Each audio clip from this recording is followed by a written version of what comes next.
depois a gente faz uma introdução da HardProt, né, rapidinho, aí a gente entra no tópico, né? Isso.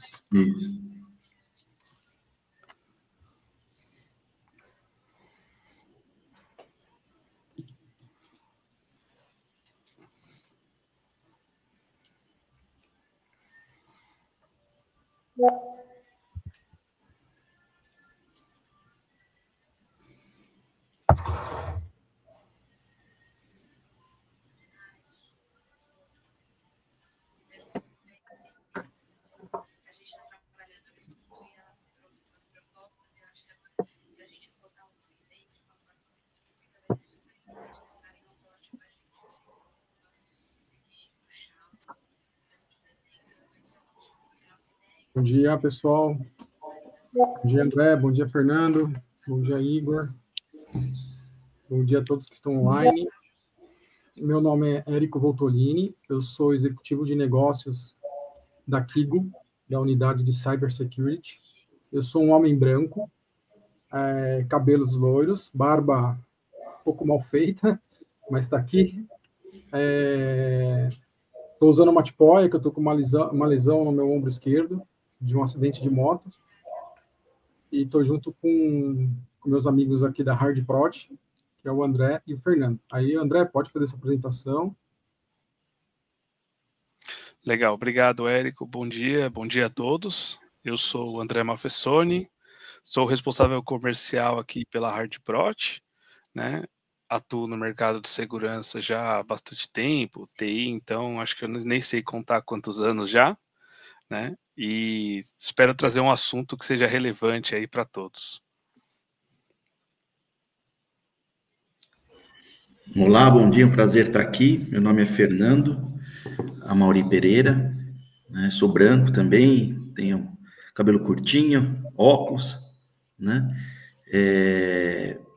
E estar aqui é um privilégio poder, junto da Kigo, difundir um pouco de informação, né? A gente faz isso com o maior carinho para que vocês possam captar um pouco mais de segurança aí para a estrutura de vocês.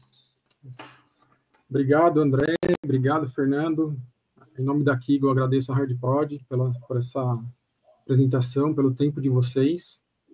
E dar um recado aqui para a turma que está online, né? As perguntas podem ser colocadas direto no chat, ou ao final da nossa apresentação, nós iremos responder, ou durante. Vamos ver, de repente, se a questão faz algum sentido no momento da apresentação, a gente coloca já para o André ou para o Fernando responder, tá? Hoje nós vamos falar de um tema que é super importante, que é num cenário onde a troca de informações precisa de muita agilidade. E qual desafios e negócios para garantir a segurança desses dados compartilhados é enorme. Então, a Kigo, com essa parceria recente aqui que nós temos com a HardProt, e trouxemos as soluções dele, fazer parte do nosso portfólio para levar para os nossos clientes. Eu não sei se é o André, Fernando, que quer começar a apresentar. É com vocês. Legal. Pode deixar. Bom, obrigado, Érico. Primeiro, rapidinho, falar sobre quem é a HardProt, né? A HardProt é uma empresa de software brasileira, tá? Ela existe desde 2010. E ela tem o propósito exclusivo, tá? Focado no tema da proteção do dado. Então, essa plataforma ela é feita de forma que ela consiga ser altamente customizável para que um dado ele só possa ser consumido em aberto, né, se um usuário, através de regras e políticas que uma empresa determinou, pode visualizar essa informação real, né? Senão ele vai trabalhar com uma informação anonimizada, pseudonimizada, né? Como a gente faz isso? A gente vai explicar isso, mas a gente usa técnicas de criptografia, de mascaramento para dados gravados ou em trânsito, para arquivos ou bases de dados, aplicações, né? Tem uma série de diferentes sistemas, tá? E isso acontece muito por quê? Porque a gente está em muitos clientes E sempre que a gente conversa com o cliente sempre traz uma necessidade dele. Poxa, mas eu compartilho um dado dessa forma com uma empresa, com um parceiro, com alguém que está prestando um serviço, com alguém que está, em algum momento, consumindo uma informação minha, mas eu acabo tendo que entregar o dado de um jeito que eu não queria, eu deveria proteger desse jeito. Tem N diferentes formas que as empresas compartilham dados, né, por necessidade de negócio. Então a plataforma ela tem que ser altamente customizável para atender os diferentes casos de uso, né? Então a gente entra no mercado com essa finalidade, oferecer um produto, mas com capacidade de agregar valor para as empresas, né? Para que elas consigam ter essa plataforma que seja mais aderente à realidade delas, né? E que tem essa capacidade de mostrar o dado que realmente é necessário, tá?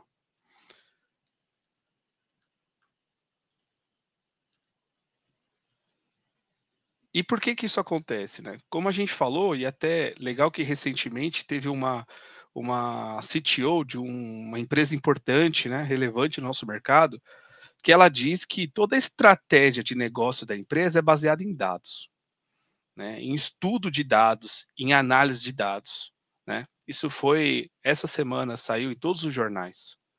E realmente é uma verdade, né? As empresas precisam analisar dados para tomada de decisão, analisar dados para avaliar caminhos que elas estão seguindo dentro dos seus negócios, né? Precisam compartilhar dados para que ela consiga fazer dentro de uma estrutura de prestação de serviço, de digitalização, elas precisam seguir em frente e estar na frente, né? Precisam desenvolver software, precisam desenvolver novos tipos de negócios e tudo isso consome dados, né? Toda essa frente de negócios consome dados. E não é opcional falar, ah, não, eu não vou fazer isso, porque. Não. É core do negócio essa análise e esse estudo em cima dos dados, né? E isso vem com o desafio. Como que eu vou conseguir, né, manter essa relação de compartilhamento de dados, né, para existência do negócio, só que na contrapartida ter critérios de privacidade. Porque o que, que eu tenho no meio desses dados que eu estou compartilhando aí? Tem muita coisa. Tem informações desde dados de clientes, e aí de toda a natureza, né? Você tem dados de funcionários, também de toda a natureza, está ali na estrutura de base de dados, estrutura de arquivos, né? Você tem informações que são sigilo de negócio, né? Informações de estratégia de negócio que está ali no meio, né? Você tem informações que são sigilosas por questões de contratos, né? Eu tenho contratos propriamente ditos, que são protegidos por NDAs, né? Eu tenho outras informações que não podem vazar ao mercado antes de serem publicamente expostas da forma correta, porque isso acaba gerando problemas judiciais, né? A gente vê recorrentemente e infelizmente isso ocorrendo em grandes empresas, né? Ah, vazou uma informação referente a uma estratégia de negócio, aí vem uma autarquia, vem um grupo de investidores questionar qual é, qual é a finalidade desse tipo de vazamento, né? Então, existe essa necessidade de você ter uma capacidade de compartilhar dados, mas sabendo aquilo que você pode compartilhar, né? Entregando para aquele parceiro apenas aquilo que é estritamente necessário. Só que na prática, a execução disso é impossível ser feita manualmente, porque nós estamos falando, por exemplo, de base de dados com centenas ou milhares de tabelas, né? Um volume enorme de informações, e acaba estando ali misturado em tabelas diferentes, né? Pergunta para o seu time de infraestrutura como é complexo esse ambiente, ele vai te falar, né? Então, como que eu consigo fazer esse filtro de uma forma que um dado ele vai ser compartilhado com uma identidade, garantindo que a pessoa que está recebendo aquele dado vai receber só aquilo que a ela é pertinente, e todo o resto que ela até tem acesso, ela não consegue ver, ou ela não consegue entender. É nessa balança que a gente busca equilibrar. É claro que quando a gente fala de tema de proteção de dados, é interessante dizer, porque quando a gente conversa com os clientes, né, eles sempre comentam o quê? Existe uma requisição da minha área de auditoria, existe uma requisição do meu compliance, existe uma requisição que não é só uma visão da área de segurança, mas é uma visão da empresa como um todo, né? Por quê? Porque já é um tema legal. A LGPD já está aí no mercado há bastante tempo e ela vem falando sobre isso já há bastante tempo, né? As empresas elas estão buscando os meios de aplicar os processos de anonimização, pseudonimização de dados, criptografia, porque a lei requer. E é um tema relativamente novo para as áreas de segurança e infraestrutura, mas que está sendo requisitado pelas estruturas do board da empresa, né? Auditoria, como eu falei. E a gente busca atender na veia esse assunto, né? A nossa plataforma, ela vai se integrar dentro do ambiente das empresas exatamente para se adequar e ajudar as empresas a se adequar à legislação. Quando a gente fala de anonimização, pseudonimização de dados, né? A gente entrega esse serviço através de técnicas de criptografia e mascaramento, tá? E existem diferentes técnicas que vão permitir fazer isso. O mascaramento de dados é uma técnica irreversível. O que significa? Se eu peguei uma informação e eu alterei ela para uma outra informação, eu posso até preservar o formato ou não, tá? Mas eu não consigo reverter o dado ao original. Isso é muito útil? É muito útil em alguns casos, mas é impossível você aplicar uma única técnica e esperar que isso funcione para todos os ambientes da empresa. Porque eu posso criar uma base de dados, por exemplo, completamente mascarada e atender um perfil de público, mas eu não tenho só um perfil de público. Eu tenho N, e dependendo da empresa, né, da que está usando essa ferramenta, N mesmo. Tem BI que vai precisar daquele dado verdadeiro. Como é que eu vou fazer uma análise de cargos e salários e tem lá as informações falsas? Como é que eu vou fazer uma análise sobre venda de produto para uma determinada região se o CEP que está lá é mascarado, é falso? E eu não consigo reverter? Impossível, né? Porque qualquer informação que eu for fazer de análise com CEP falso não vai sair uma informação de inteligência verdadeira.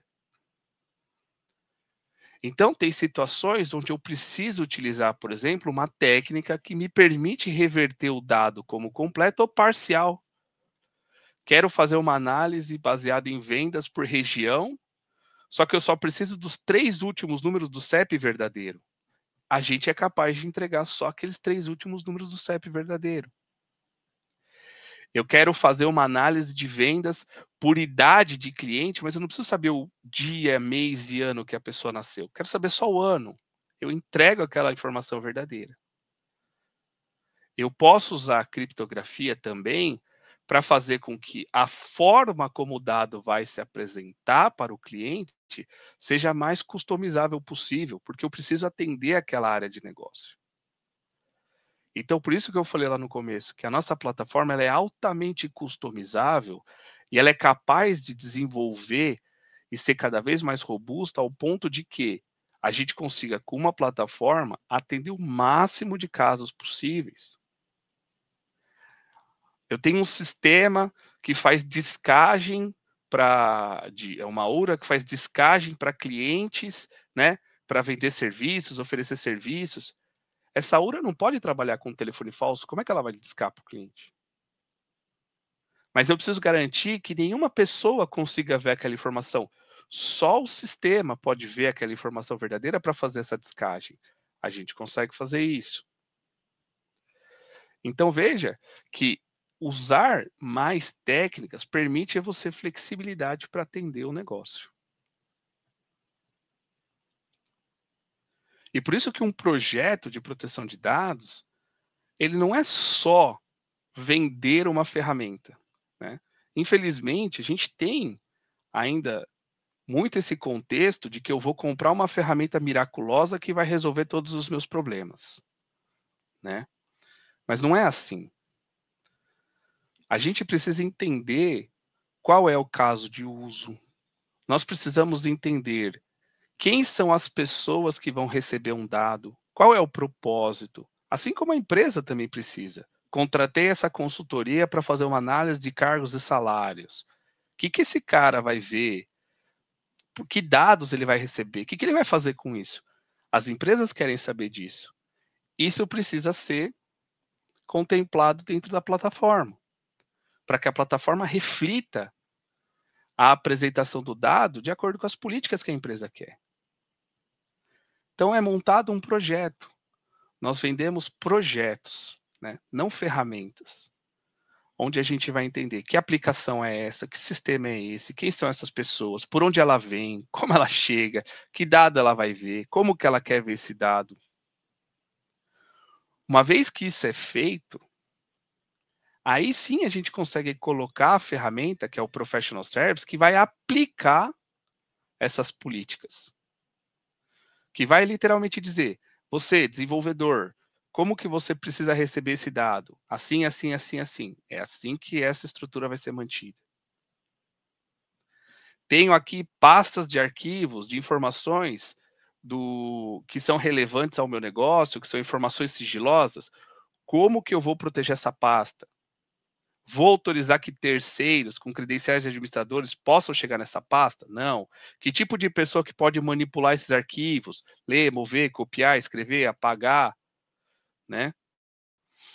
Arquivos de vídeo, de áudio, que ficam guardados, por exemplo, quando eu faço uma ligação de um cliente, né, e eu sou obrigado a manter. Quem pode manipular esses arquivos? Que forma que ele pode ser manipulado, né? Tudo isso é controlado. E uma vez que a gente consegue fazer isso, nós temos gestão sobre as nossas informações e como elas são compartilhadas com funcionários ou parceiros, terceiros, com trilha de auditoria. Então, aquele arquivo que é protegido pela nossa plataforma, toda vez que ele é consultado, está lá. Usuário tal, do dia, da hora, da máquina, do IP, através do número do processo, tudo que foi feito fica registrado. Ai, vazou um arquivo. Peraí, vamos ver que arquivo é esse. Quem mexeu nesse arquivo nos últimos 30 dias? Tem os logs de tudo. Para quê? Para você ter esse tracking de auditoria, né? Eu preciso garantir que informações sejam sigilosas, o uso delas seja muito mais monitorado, né? Informações que são gerais, tudo bem, né? Mas aquilo que é relevante ao negócio, que pode expor a empresa, seja expondo ela a processos judiciais, como a gente já teve clientes assim, seja exposta a ela pela marca dela, né? Você não quer ser aquela empresa que está toda hora no jornal pedindo desculpas porque vazou dados, né? Então, tudo isso passa a ser monitorado. O que nós queremos é exatamente contribuir as empresas para que elas possam reduzir exposição, né? Exposição de vazamento, exposição de marca, etc.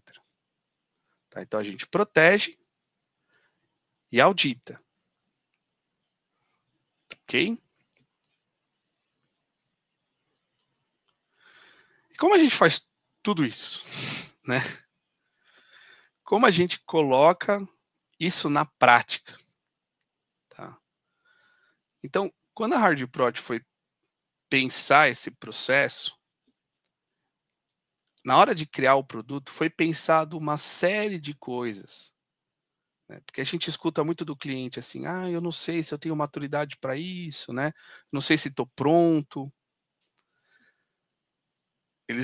A gente foi pensando tudo isso para que a ferramenta fosse criada de uma forma que fosse gerar o mínimo de impacto possível, ou seja, ela fosse o mais transparente possível para a operação. Tá? Quando eu falo operação, não estou falando só operação de segurança, estou falando para a empresa inteira, né? Que ela gerasse o mínimo de impacto possível para a infraestrutura, né? Porque a infraestrutura está muito preocupada com os impactos que isso vai gerar em performance, que isso vai gerar em disponibilidade do dado, né? Então a gente também pensou esse lado. E também que seja uma ferramenta que é acessível às empresas.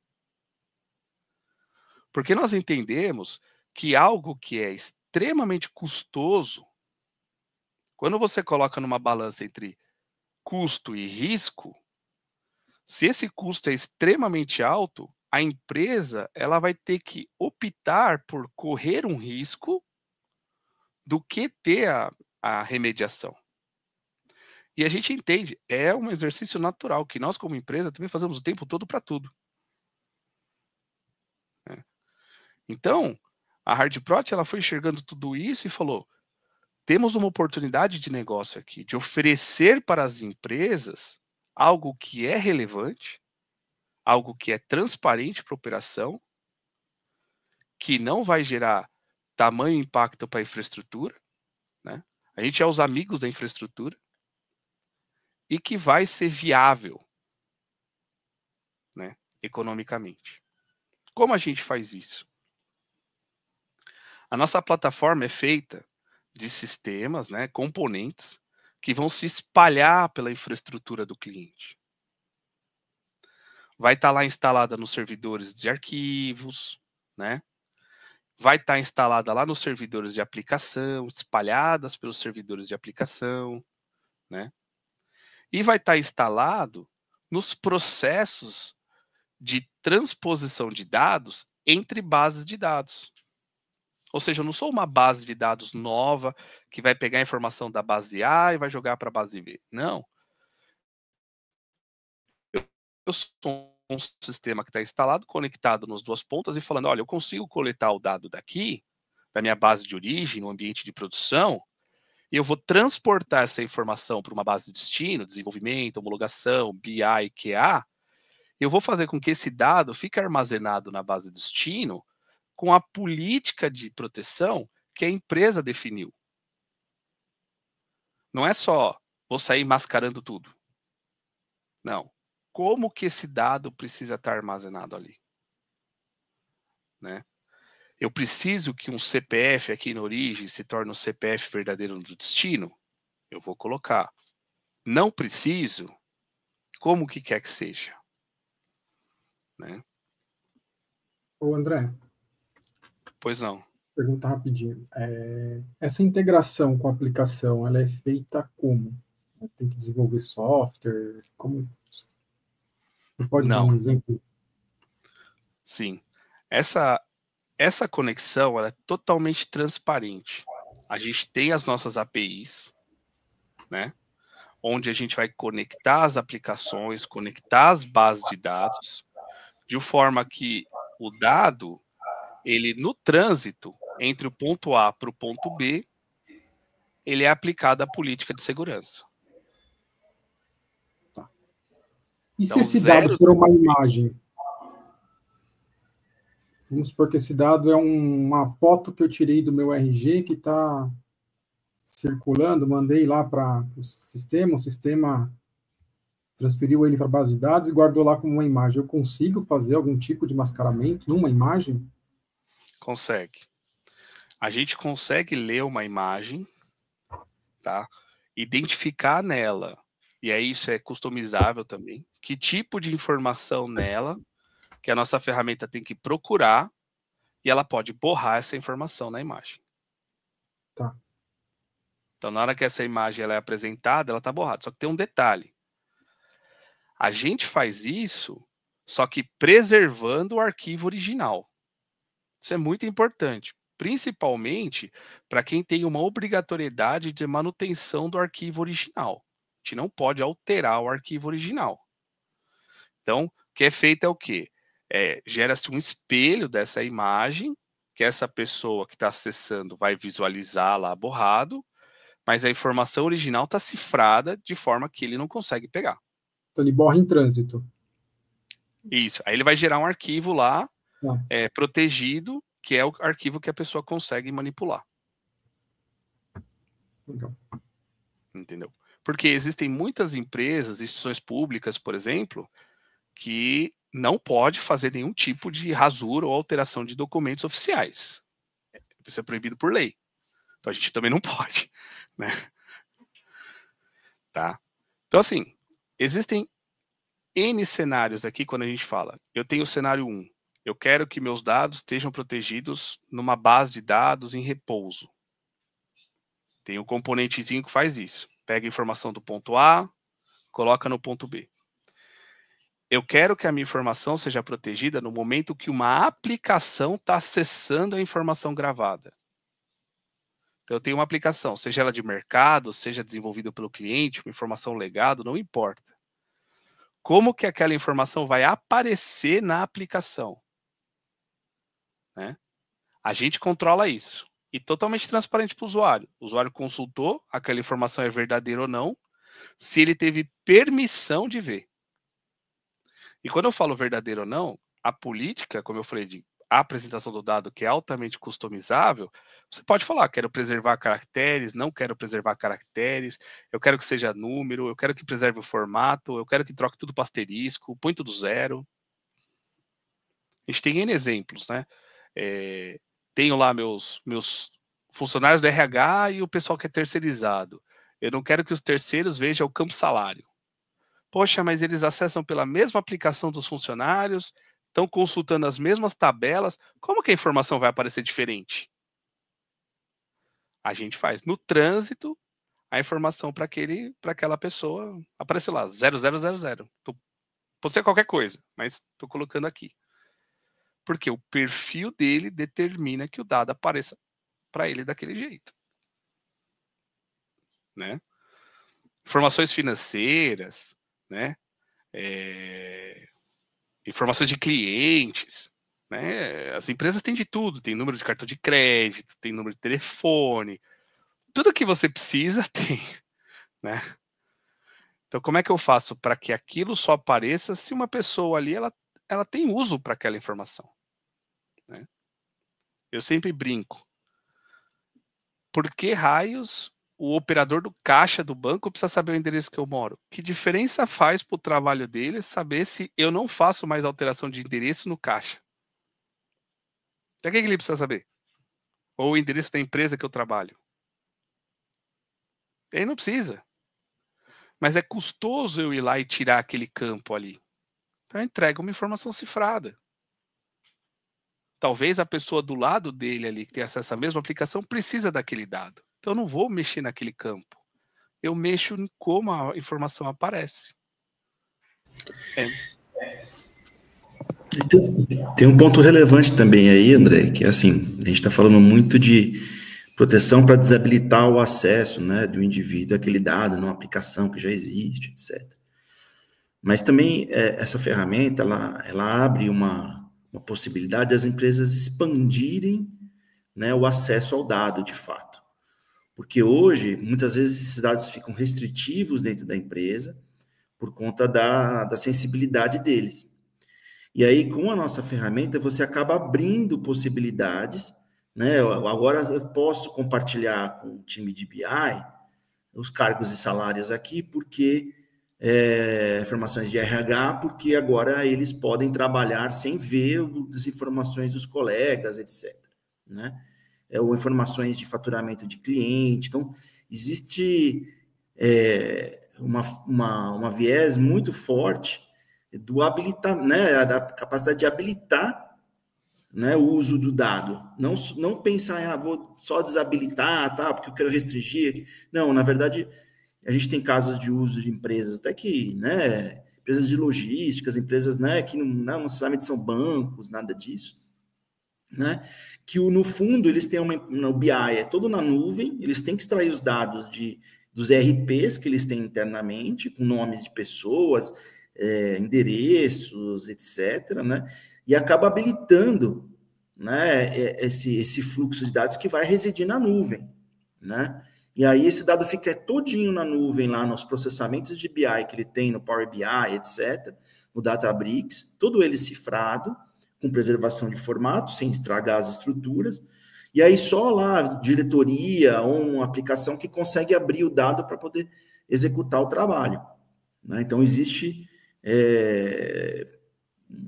um viés muito interessante, e as equipes de dados é que acabam sendo beneficiadas por isso. Não só a equipe de segurança, né, óbvio, mas a gente envolve também as equipes de analytics, as equipes de dados, né, para habilitar o serviço deles, porque realmente é um problema, né? Hoje, esse compartilhamento de dados com dados reais de cliente sensibiliza o negócio como um todo, porque não é... Tudo bem, tem a LGPD, que obviamente tem a sua relevância, mas tem segredos de negócio, tem...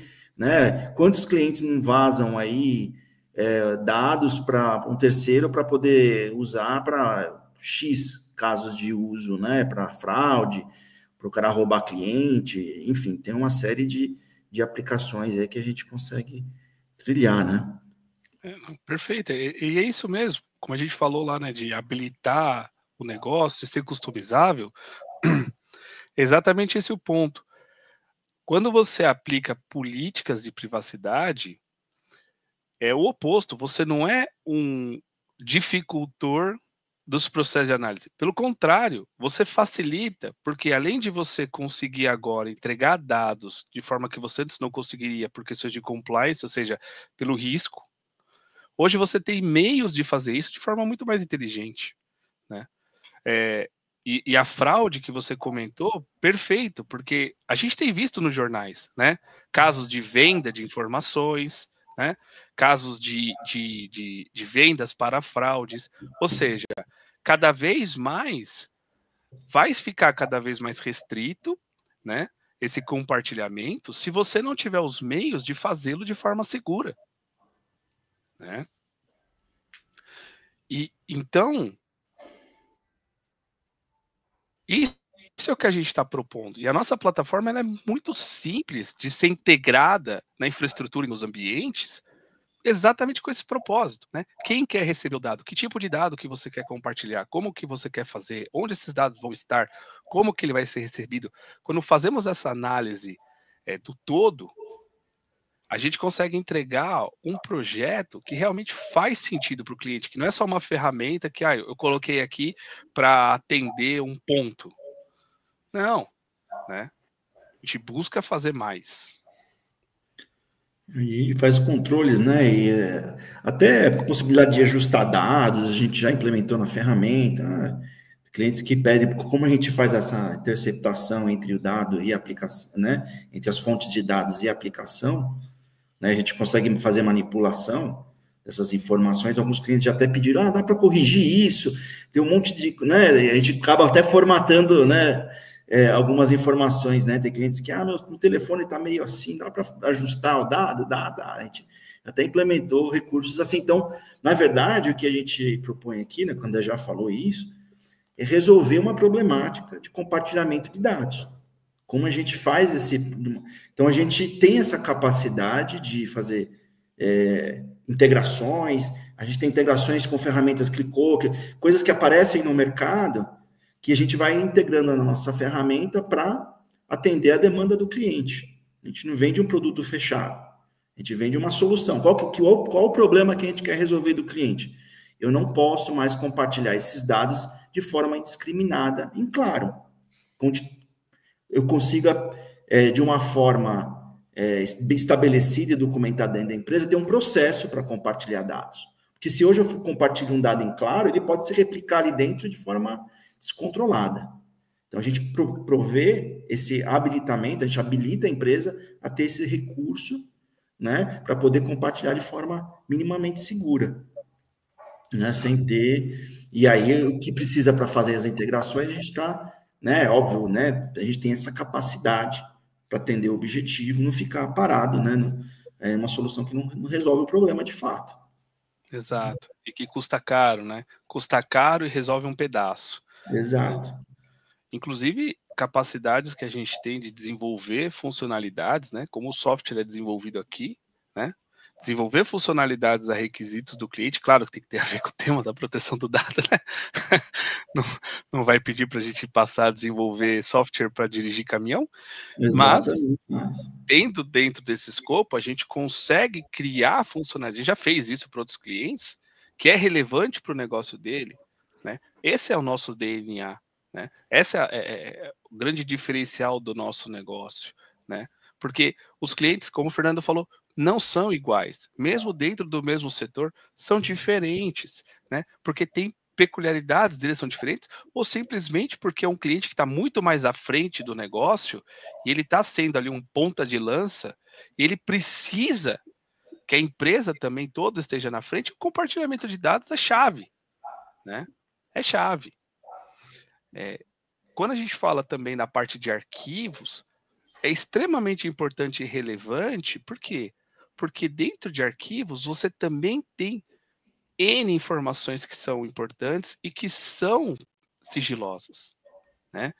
Que não podem ser compartilhadas, que não podem ser acessados por administradores, por terceiros, que necessitam de um acesso mais restrito. Aí tem gente que fala assim, mas eu contratei um serviço de nuvem e coloquei lá. Mas é só outro computador, né? As políticas de segurança são suas. Você tem que colocar, você tem que garantir, porque o dado é seu, né? É aquela questão de propriedade e posse, né? Eu coloquei aqui num outro servidor, mas que critérios você vai ter, né? E como você consegue garantir, por exemplo, o que a gente faz, que é não só como o dado é consumido, né, por qual pessoa e o que ele pode manipular ali, mas quais são os sistemas que podem manipular esses arquivos, né? Por quais aplicações, quais são os processos que podem abrir. Você passa a controlar processos que são executados em servidores, inclusive processos que são utilizados para sequestro de dados. Porque uma vez que eu consigo limitar quais são os processos que podem ser executados dentro de uma pasta, eu digo aqui, eu tenho uma pasta aqui da minha base de dados e eu só vou autorizar que o processo do meu SQL, do meu MySQL, manipule esse arquivo. Nenhum outro processo pode mexer ali. Quantos outros processos poderiam estar ocorrendo ali na tentativa de sequestrar aquele arquivo que vão ser bloqueados? E tudo isso com auditoria. E interessante uma coisa quando a gente fala com os times de segurança, quando a gente fala de auditoria, a gente também está falando de alertas, né? Ou seja, toda vez que eu tenho auditoria sobre um consumo de uma informação, eu posso configurar numa ferramenta para disparar alertas para o time de segurança, dizendo, olha, aqui teve um acesso indevido, aqui teve uma consulta indevida, uma tentativa indevida de fazer isso, né? Isso tudo gera auditoria. As áreas de auditoria que ficam naquela situação de que eu não tenho como checar nada, porque o cara não vai abrir uma tabela de base de dados, né? Não é o core dele. Ele vai poder receber agora inputs, né, ou outputs do que está acontecendo do sistema e poder validar. Olha, faz sentido, não faz sentido? Minha regra está boa, minha regra está ruim, estou puxando muito, estou soltando muito. E ajustar na linha do tempo. Porque as políticas de negócio mudam na linha de tempo também. Como a ferramenta tem que ser flexível, a ponto de que hoje ela está funcionando para esse jeito e depois para outro. Né?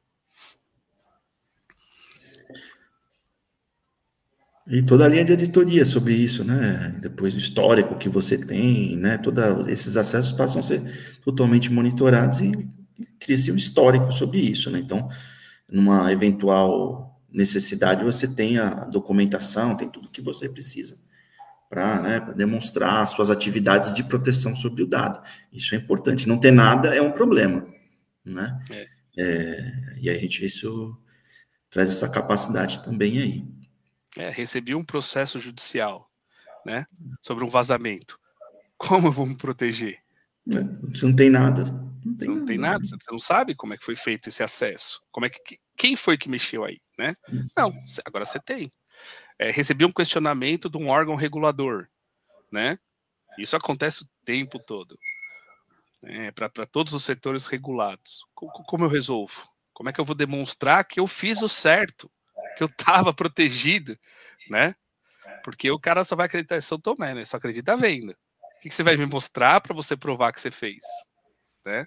Então, tudo isso a gente agrega.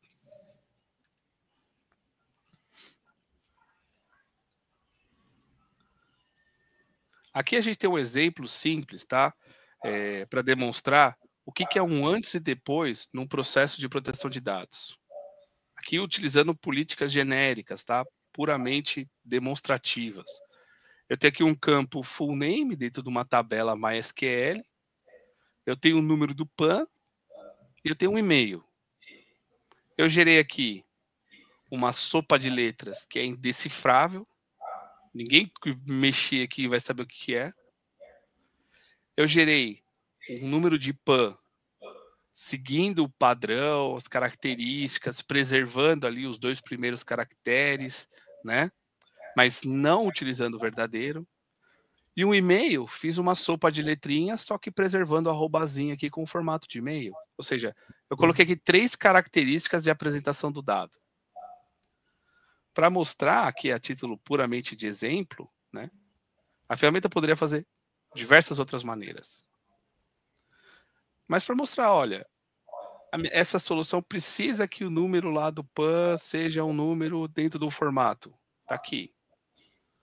Precisa respeitar a quantidade de caracteres por causa da bandeira do número do cartão?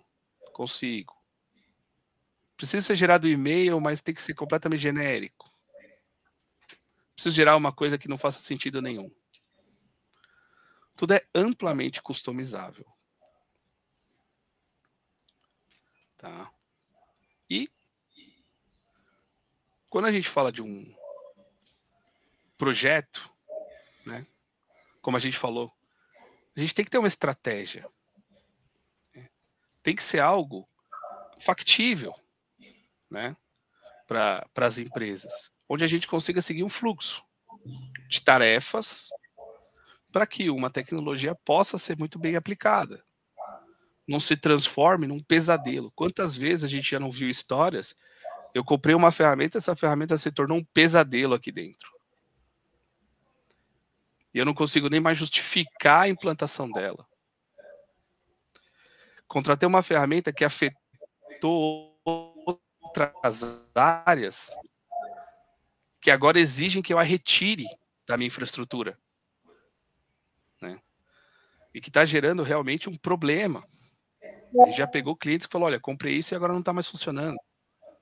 Comprei isso para fazer isso e agora veio outra pessoa e reclamou que estou fazendo, vou ter que tirar. Né? Não é saudável para as empresas. Então a gente busca algo mais. A gente busca realmente entregar algo que seja viável, que funcione, né? E que se aplique ao propósito. Né? Então a gente tem o nosso framework de como começar, né? Do que fazer, onde procurar os dados, etc, etc. Tá? Tudo bem planejado. Então, às vezes o cliente fala, poxa, mas eu não sei se tenho maturidade para um tipo de aplicação como essa. Aí que nós vamos fazer mais diferença ainda para vocês, porque nós vamos ajudar vocês, né, ajudar as empresas a ter um plano de curto, médio, longo prazo, desenvolvido dentro daquilo que ela precisa. Aí a gente dá um passo maior ainda nessa parceria com as empresas, né, para ajudar vocês, né, ajudar as empresas a chegar lá do outro lado e ter aquilo que elas precisam. E não só, de novo, só vender uma ferramenta. Né? E os casos de uso mais comuns, né, quando a gente fala de compartilhar dados. Compartilho dados com terceiros? Todo mundo. Homologação, BI, parceiros de negócio, empresas que têm que fazer ligação para clientes, empresas que fazem ações de marketing. Ixi, Maria. Né, consultorias de todos os sabores, cores e universos. Né? Empresas desse tamanhozinho, com 5, 6 funcionários, empresas com 10 mil, 20 mil, 30 mil. Né? Empresas que têm orçamentos de segurança eu brinco sempre, né, que eu falo, um choquito. E empresas que gastam milhões em segurança. né? Mas não tem jeito. Você compartilha com todo esse universo, né? Como a gente está de tempo, Érico? Está nos 45 já, praticamente. Dá um recado, se a galera que está online aí tiver alguma dúvida, pode colocar no chat. Senão eu tenho algumas perguntas aqui para te fazer, André. Tá. Não, aqui a gente para, né? Aqui acho que já falei bastante. Eu queria que você explicasse qual a diferença de anonimização e pseudonimização. Professor, fala aí, professor. Professor Fernando. Oi? Tá bom. Anonimizar é um dado que realmente você não tem como, né, associar a uma pessoa. Então, ele é um dado realmente anônimo. Né? Você achar lá 36 anos, 46 anos e não ter um nome associado àquele dado, é um dado anônimo. Isso para a LGPD, para as regras de negócio, geralmente não tem relevância. Né? Agora, um pseudonimizado é quando você tem lá 36 anos e do lado uma sopinha, um token, que você reverencia uma pessoa. Né? Então, esse é um dado pseudo, porque alguém pode, eventualmente, associar aquele dado a uma pessoa, se tiver a chave para fazer isso. Então, esse é o processo de pseudonimização, que é o real. Dentro de uma empresa, ela não pode simplesmente apagar as relações de dados, entendeu? Porque senão ela não serve para nada. Eu tenho lá um monte de salário, mas não sei para quem eu tenho que pagar, entendeu? Aí não faz sentido, né? Então, mas ela pode ter esse dado protegido e só ela poder abrir e saber que o fulano ganha 10, outro ganha 20, entendeu? Então, por isso que se usa muito a pseudonimização para proteger o dado. Que aí é o token na aplicação que vai abrir o dado, deve ter um token OR que vai no HSM, por exemplo, e valida se o token é o mesmo. É mais ou menos assim? Ou falei besteira? Não tem. O HSM é um pouco. Ele é onde guarda uma chave que é usada para criptografia, né? Ele é um elemento mais de processamento de cifragem, né? Uma coisa mais focada, transacional ali, né? No nosso lado, a gente pode usar um HSM para armazenar a nossa chave mestra, né? Que é ela que vai fazer o trabalho, esses trabalhos de anonimizar, de pseudonimizar o dado baseado em chaves que são derivadas daí, porque você tem um volume muito grande de dados, você não pode ficar mandando para um equipamento para ele cifrar. Imagina um tráfego disso na rede, não dá, né? Então, ele é feito de forma difundida na infraestrutura, né? De próximo da aplicação, para evitar tráfego de dados. Então, ele é feito de uma outra forma, né? Esse processo de criptografia. E decriptografia, né? Quando necessário. Legal. Eu consigo auditar o consumo desses dados? Com certeza, né? Porque todo dado que passa pelas nossas APIs, né? Que passa pelas nossas ferramentas, né? Ele é possível de auditar, né? Então ele gera a trilha de auditoria, quem acessou, né? E vai gerando informações para poderem ser depois usadas da melhor forma possível. Até mesmo depois a gente pode colocar dentro de um CIEM, Splunk, etc., né? Essas informações vão para lá. Se o cara clicou num arquivo que não era para ele clicar, ou numa pasta, ele vai aparecer lá no CIEM. Entendeu? Que, opa, tem alguém acessando essa pasta. Ou, a mesma coisa, vou acessar uma base, uma tabela, né? Que passa pela nossa infraestrutura, a gente, né? Primeiro vai deixar o não acessar e também gera informação para ser usada como auditoria disso, né? Sabe o horário, que a aplicação, que o usuário, tudo isso passa a ser auditável, né? Como a gente tem um agente instalado junto da aplicação, né? Nosso agente ele roda junto do servidor de aplicação, um dos agentes, né? É capaz de fazer isso, o Smart TDE, que ele intercepta a comunicação da aplicação direta em memória, né? Naquele servidor. Uma outra pergunta aí para vocês. O André comentou que tem diversos tipos de clientes, né? Clientes que investem milhões em segurança e clientes pequenos que até usou de exemplo o Showkito, né?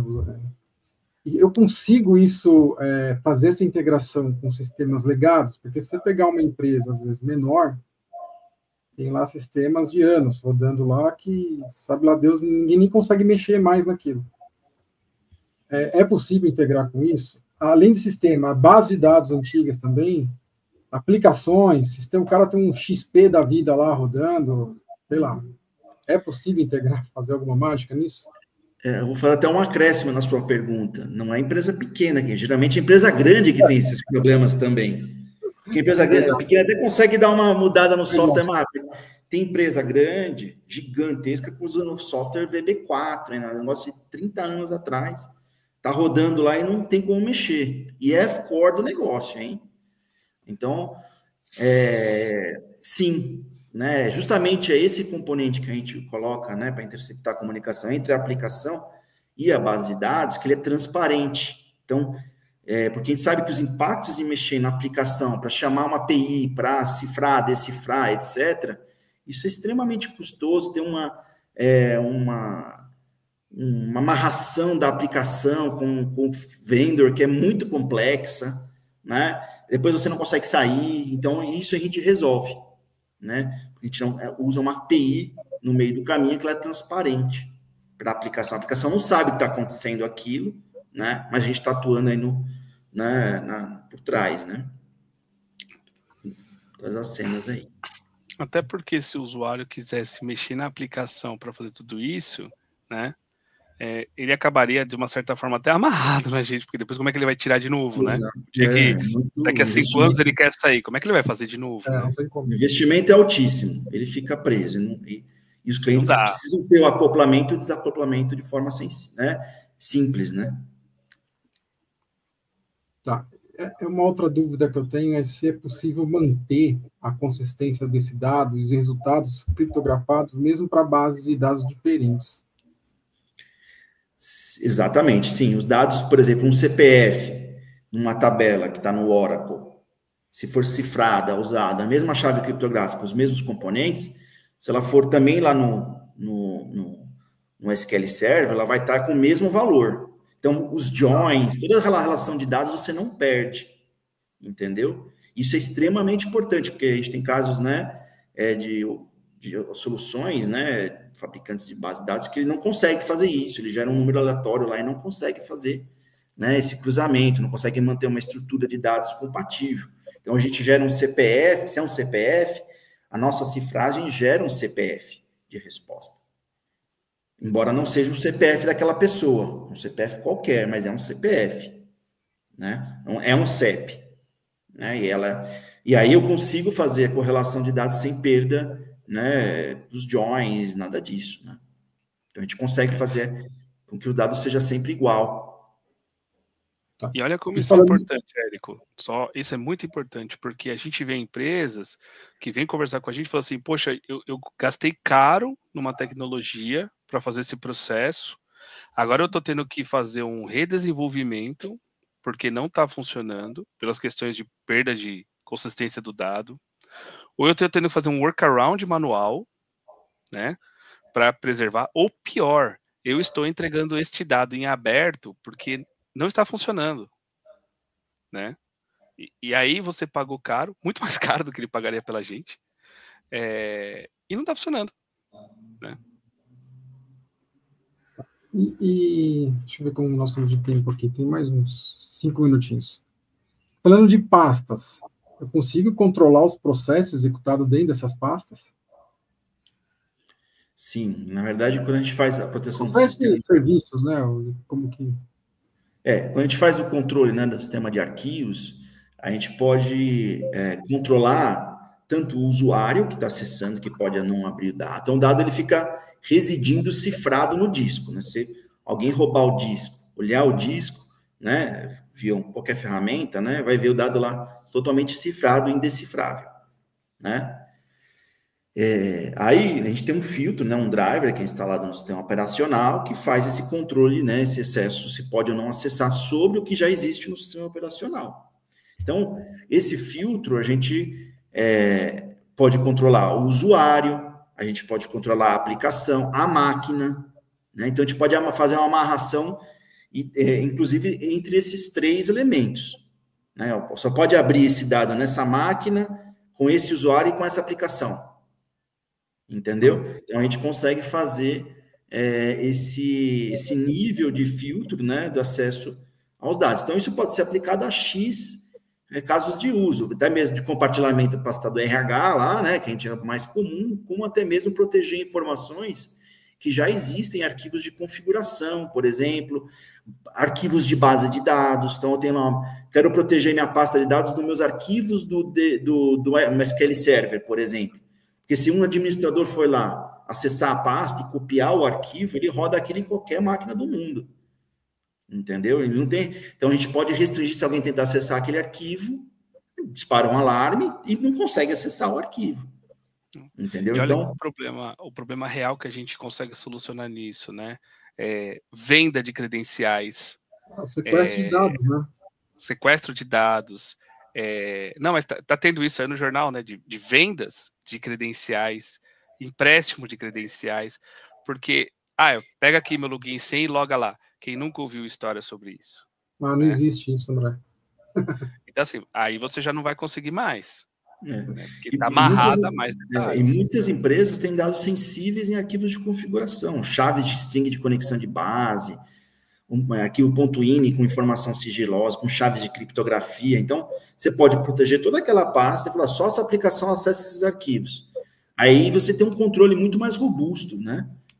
Sobre essas informações, né? Porque acontece isso, o cara dá o acesso, rouba o arquivinho lá, sabe qual que é o arquivinho, aquele que é a chave do negócio, acabou. E auditado, né? Sempre auditando. Todos os consumos auditados. Usuário, máquina, IP, hora, minuto, papapá. E mesmo contra os usuários administradores, né? Porque um usuário administrador, que em tese ele tem uma senha e consegue circular por qualquer servidor, não significa que ele pode ver dado. Tem uma limitação entre eu ser capaz de ver dado e eu poder chegar ali e fazer uma análise de uma máquina, sei lá. Mas para que você quer ver informação, entendeu? Não necessariamente. A gente está chegando ao final aqui. Deixa eu fazer mais uma dúvida só. Em relação a POC. Eu tenho a empresa aqui, Érico Consultoria. Quero testar aí por um tempo. Como que eu faço isso? A gente pode fazer sim. Tem todo um processo de desenho do projeto. Como eu falei, tem que ter, né, qual é o caso de uso. A gente montar de verdade, né, um projeto com entregável, né, e poder dizer assim, olha, o que é o aceite desse projeto para que você tenha uma POC, não seja aquelas POCs eternas, né, que nunca acabam, né, porque nunca chega em lugar nenhum. Não. Uma vez que a gente monta o projeto, consegue estabelecer o escopo, a gente consegue apoiar sim e fazer. E tem algum custo para o cliente, André, isso? Não tem custo para cliente. A gente consegue fazer e apoiar nele nisso. Tem, claro, validação orçamentária, né? Tem uma série de coisas a se fazer para que seja viável, né? E quanto tempo mais ou menos? Tem cliente que faz try and buy, né? Ele já começa instalando, já deixa aqui, já vai fazendo para virar a chave rápido. Tem bastante cliente que faz isso. Não tira mais daqui. Uma POC, quanto tempo mais ou menos para o cara avaliar lá? Depende muito do caso de uso. Depende muito do caso de uso. E do cliente. O cliente... Tem cliente que consegue levantar uma máquina virtual num dia, tem que levar um mês, né? Mas geralmente é muito rápido, a gente consegue fazer bastante rápido. Desde que está tudo habilitado lá, as máquinas para a gente poder acessar, a gente faz um dia, 2 dias, né? Ou muitas vezes a gente monta um ambiente para o cliente, porque às vezes ele tem tanta dificuldade de montar um ambiente, ele passa os requisitos para a gente monta. Eu quero ver isso. A gente monta esse ambiente, a POC para ele e deixa disponível para ele poder usar. E o time que faz isso, Fernando? É usuário da solução HardProt? É infra, segurança, multi? Olha, muitas das vezes é a equipe de dados, depende da estrutura, né? Mas muito acaba sendo a equipe de dados, né? Mas eu diria que ele é multidisciplinar, então ele vai atingir todas as áreas, né? O compliance demanda, o segurança ele avalida, porque o dado é da pessoa de dados, né? Então, existe uma correlação muito grande entre esses grupos, né? O compliance acaba, a gente precisa de alguma coisa, o pessoal de segurança valida se aquilo vai ser seguro ou não, né? Tem a chancela, e a equipe de dados acaba convivendo mais, porque afeta o dado, né? A aplicação, como é que vai acessar. Então, tem desenvolvimento também. O pessoal do desenvolvimento é afetado, né? As esteiras são afetadas. Então, todos eles passam a ter o BI, tipo de BI, né? Então, tem o DBA, que cuida do banco, e tem o BI, que cuida dos dados, né? Que é depois do trabalho desse dado. Então, ele acaba tendo um escopo bem multidisciplinar mesmo. Todo mundo tem que estar informado, conversando, para poder ter um projeto saudável, né? A gente tem um exemplo de uma empresa muito grande, com muitas áreas, né? Que acabam, felizmente, virando silos. E a gente estava num caso de uso, numa área específica. Aí, numa conversa, o pessoal de segurança recebeu uma outra demanda de BI e o cara de segurança falou: opa, mas a gente tem uma ferramenta que é capaz de ajudar nesse assunto. Aí apresentamos para o time de BI, e aí ele falou: então já tá. Então ele vai começar também a querer usar esse produto. Então, tem N casos aí, depende muito da estrutura, né? Como é divididas as empresas. Bom, legal. Pedir para vocês deixar uma palavra final. Já chegamos aí, passamos um pouquinho, já dá 1 hora de apresentação. Aí uma palavra sua, André, Fernando. Quero agradecer, né, primeiro a Kigo, né, a você, Érico, e todo o time da Kigo pela oportunidade, né. A gente está aí exatamente para buscar fazer uma diferença, né. A gente quer também colaborar não só com a segurança das empresas, mas também o desenvolvimento do país, né, que isso também é importante. A gente tem capacidade de desenvolvimento de software, né, e está à disposição das empresas para realmente poder ajudá-los, né. Bacana. O que o André comentou é fundamental, né? A gente está aqui para contribuir, né? Para poder ajudar aí, né, as empresas a proteger um pouco mais o dado, né? Deixar de uma maneira né, poder usar, né, esses dados de uma forma adequada, assim, com menos preocupações aí. Eu acho que esse que é o grande foco da gente, e a gente tem os recursos para fazer isso, né? Não precisa falar com um cara em outro país, uma coisa muito difícil, né? Nem a gente consegue viabilizar de forma rápida essas demandas. Até uma questão de precificação é diferente, né? Porque a gente não depende de dólar. Então a gente Exato, consegue provisionar para o próximo ano. Não vai ter aquele susto do dólar hoje está 5, ano que vem está 10, sei lá. Exatamente. Legal, pessoal. Obrigado. Em nome daqui eu agradeço a André, Fernanda, a HardProd pela participação. Agradeço a turma online aí também que acompanhou com a gente aqui mais esse Tech Talk. E fica o convite para vocês dois também para fazer um podcast aqui com a gente, tá? A gente aí já não é ao vivo, é gravado. A gente tem uma outra dinâmica, mas já fica o convite aqui para vocês também participar disso. Legal. Obrigado. Igor, obrigado, viu, Igor? Obrigado, Igor. Também. Um abraço a todos. Pessoal. Um abraço. Valeu, gente. Um abração. Fiquem com Deus aí. Tchau, tchau.